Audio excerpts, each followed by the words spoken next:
Ça nous permet de découvrir un poète français, l'un des plus grands, Baudelaire. Baudelaire, comme disait Cornillac, effectivement.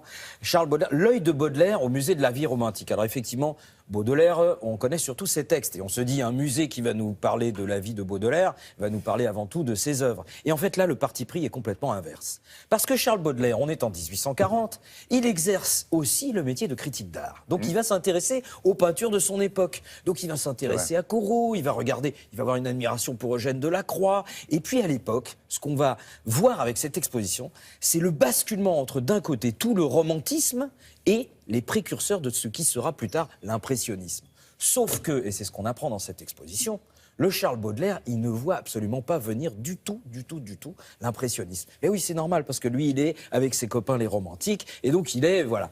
Mais... Non, mais est-ce que tout ça, ça fait une exposition, finalement? Parce qu'il fait ce qu'il veut, Charlot. Exactement. Est-ce que tout ça, ça fait une exposition? Oui, parce que le principal but de cette exposition, c'est qu'à travers les peintures, en fait, on en apprend beaucoup sur sa vie à lui, voilà. Charles Baudelaire, qui il était, pourquoi est-ce qu'il devient poète maudit, pourquoi d'abord maudit, parce que poète, ça, on voit assez bien, mais maudit, alors maudit, vous allez voir, moi, franchement, j'adore lire Charles Baudelaire, mais je l'aurais pas eu comme locataire, parce que, attention, le gars n'était pas facile.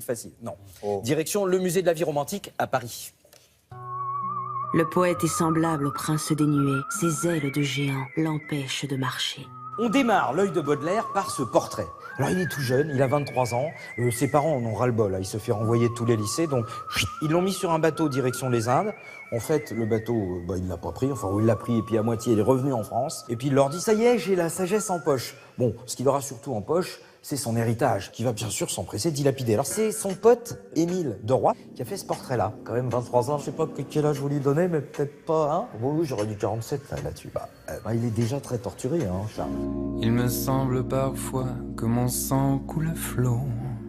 Document assez rare dans cette exposition, un autoportrait. Alors, on sait, à l'époque, il va pas bien. On voit bien le foulard, il est chargé de sang. Pourquoi? Parce qu'il s'est taillé les veines. Alors bon, avec un canif, C'est surtout pour faire peur à sa famille, qui lui coupe les vivres, qui le met sous tutelle.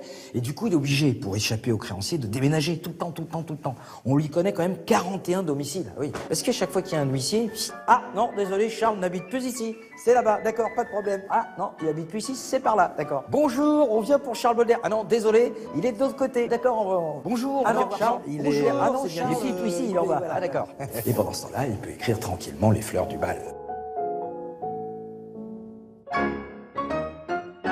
En 1857, les fleurs du mal sont interdites pour outrage aux bonnes mœurs. Et en matière d'outrage, il s'y connaît, Baudelaire. Il rentre dans les restos, il dit « Bonjour, vous n'auriez pas de la cervelle d'enfant J'adore sortir avec les naines ou les géantes. » Et pourtant, regardez, dans cette photographie de Nadar, il a l'air d'un bourgeois très propre sur lui. Oui, mais quand on regarde dans l'exposition les tableaux qu'il aimait bien collectionner à l'époque, on comprend mieux pourquoi il se teignait les cheveux en vert.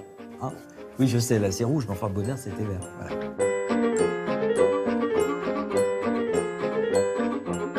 Baudelaire, il était évidemment fasciné par les peintres de son époque, et surtout par Eugène Delacroix. C'est-à-dire qu'Eugène Delacroix était monumental, mais il est passé complètement à côté de Manet. Manet, qui pourtant, on le voit dans cette exposition, a réalisé des portraits de Charles Baudelaire. Donc ils se sont croisés, ils se sont vus. Baudelaire aurait pu... non, pas du tout. Il est passé à côté de Manet. Alors là, on peut dire que c'est vraiment Manet Fornossine. Que j'aime voir, chère indolente, de ton corps si beau.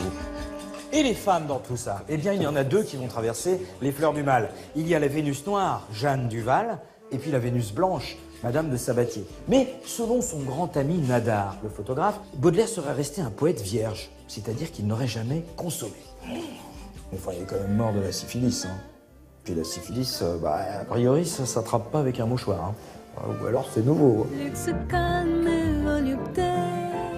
Et c'est vrai que oui, effectivement, on le rappelait, Baudelaire et les femmes, c'est un sujet qui... Mais c'est intéressant Là aussi. comme il est passé à côté. Il est passé à côté, voilà, c'est ça, il est passé à côté. Il n'a pas traité le sujet. Cette exposition, vous avez vu, vous apprenez énormément de choses sur sa vie en tant que poète, mais surtout, vous avez quand même le plaisir de voir toutes les toiles dont nous avons parlé. Vous êtes de nouveau en 1840, à la place du critique d'art Charles Baudelaire, vous avez la possibilité de voir toutes ces toiles et d'en apprendre sur la vie du poète, donc vraiment, faut pas louper ça. Il avait la dent dure, d'ailleurs, ce critique-là, il était redouté. Ah, plus que la dent dure. Mais comme il s'est complètement gouré, comme j'allais dire parfois certains critiques, quand vous faites des choix radicaux, le risque, c'est que vous passiez à côté de Manet, en disant rien du tout, d'ailleurs, sur Manet. Voilà. Okay. Très bien. Ça y est, on a fait le tour. Oui, c'est terminé. Madame, messieurs, à bientôt.